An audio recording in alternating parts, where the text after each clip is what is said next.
On the first day of the festival of unleavened bread, when it was customary to sacrifice the Passover lamb, Jesus' disciples asked him, "Where do you want us to go and make preparations for you to eat the Passover?" So he sent 2 of his disciples, telling them, "Go into the city, and a man carrying a jar of water will meet you. Follow him. Say to the owner of the house he enters, 'The teacher asks, where is my guest room where I may eat the Passover with my disciples?' He will show you a large room upstairs, furnished and ready.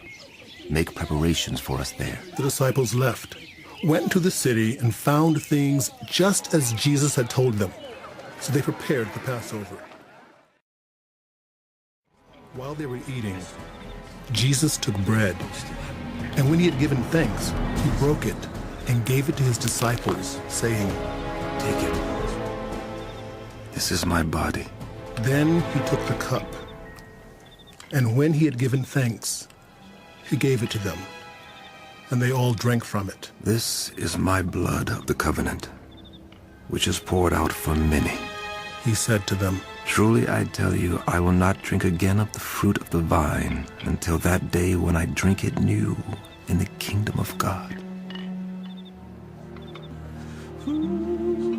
When they had sung a hymn, they went out to the Mount of Olives.